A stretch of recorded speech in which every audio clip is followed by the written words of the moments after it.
আপনি আপনার জিমেল অ্যাকাউন্টের পাসওয়ার্ডটি ভুলে গেছেন, কোনো মতে আপনি নতুন করে পাসওয়ার্ড বের করতে পারতেছেন না। যদি তা হয় আজকের এই ভিডিওটা সম্পূর্ণ দেখেন। আজকের এই ভিডিওতে আমি আপনাদেরকে দেখাবো আপনারা কিভাবে আপনাদের জিমেল অ্যাকাউন্টের পাসওয়ার্ডটিকে রিকভার করবেন কিংবা নতুন একটি পাসওয়ার্ড দিবেন। তো চলুন কথা না বাড়িয়ে ভিডিওটা শুরু করা যাক। নিয়মিত এরকম ইম্পর্টেন্ট ভিডিও পাওয়ার জন্য আমাকে ফলো করে রাখতে পারেন, যা আপনার অনেক কাজে দিবে। সো গাইস, আপনার জিমেল অ্যাকাউন্টের পাসওয়ার্ডটিকে রিকভার করার জন্য ফার্স্ট অফ অল আপনি আপনার জিমেলের অ্যাপসটাকে ওপেন করবেন। দেন এখান থেকে আপনার জিমেল অ্যাকাউন্টের লোগোর উপর ক্লিক করে দিবেন। এরপর এখান থেকে ম্যানেজ ইউর গুগল অ্যাকাউন্ট এই অপশানে ক্লিক করে দিবেন। এরপর একটু সুইপ করবেন, সুইপ করার পর দেখেন সিকিউরিটি, দেন এই অপশানে ক্লিক করে দিবেন। এরপর একটু স্ক্রল করবেন, স্ক্রল করার পর এই যে দেখেন পাসওয়ার্ড, দেন পাসওয়ার্ডের এই অপশানে ক্লিক করে দিবেন।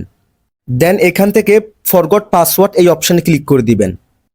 এরপর এখান থেকে কন্টিনিউ অপশানে ক্লিক করে দিবেন এবং আপনার ফোনের ফিঙ্গারপ্রিন্ট অথবা পাসওয়ার্ডটি দিয়ে দিবেন। ওকে, এরপর দেখেন নিউ পাসওয়ার্ড। এখানে এইবার আপনি একটি নতুন পাসওয়ার্ড দিয়ে দিবেন, যে পাসওয়ার্ডটা আপনি মনে রাখার ক্ষেত্রে আপনার ফোনের নোটপ্যাডে লিখে রাখবেন অথবা কোনো জায়গায় খাতা লিখে রাখবেন।